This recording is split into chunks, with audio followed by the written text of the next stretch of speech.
নমস্কার বন্ধুরা, সুজাতা কিচেনে আপনাদের সকলকে স্বাগত। ফুলকপি তো আমরা অনেক রকমভাবে অনেকভাবে খাই।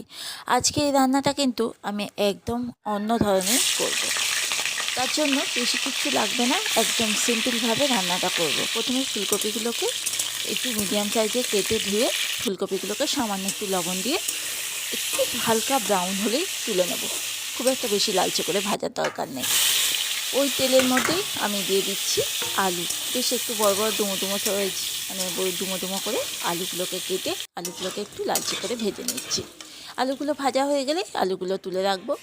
এবার তেল দিয়ে দিয়েছি কড়াতে, কিছুটা কিছুটা মানে 2-3 চামচ তেল দিয়েছি।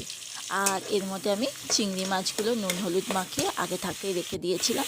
চিংড়ি মাছগুলোকে ভেজে দিচ্ছি। চিংড়ি মাছগুলোকে খুব বেশি ভাজবো না, কারণ চিংড়ি মাছ বেশি ভাজলে স্বাদ কমে যায়। এবার ওই কড়াইয়ে তেলের মধ্যে আমি দিয়ে দিচ্ছি তেজপাতা, শুকনো লঙ্কা ফোড়ন, আর তার সঙ্গে দুটো পেঁয়াজ কুচানো। দুখানা পেঁয়াজ কুচানো দিয়ে একটু লালচে করে ভাজা করব, কারণ এই ভাজা পেঁয়াজটাও মানে এর ভাজার থেকেও একটু লাগবে মশলার জন্য।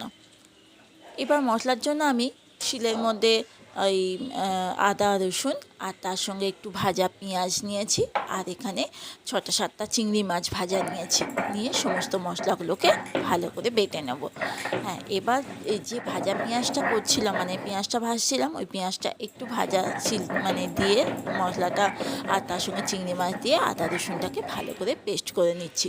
এই মশলাটা মানে একটু আলাদাভাবেই কিন্তু এই মশলাটা দিয়ে ফুলকপিটা রান্না করলে টেস্ট কিন্তু পুরো অন্য ধরনের হয় আর দুর্দান্ত খেতে লাগে।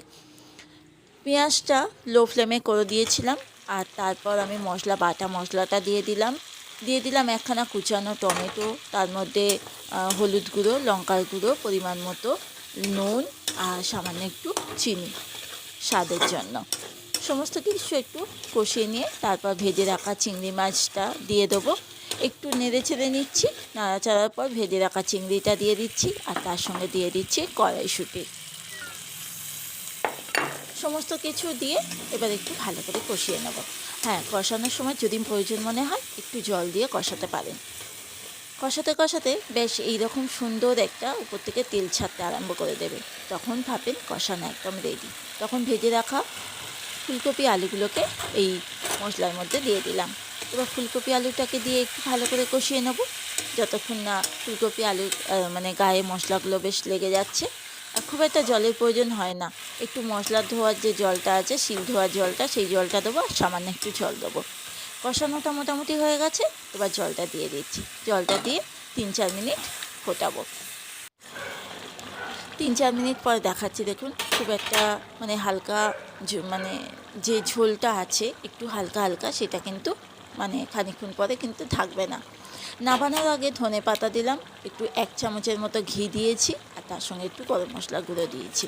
ব্যাস, আর কিচ্ছু লাগবে না।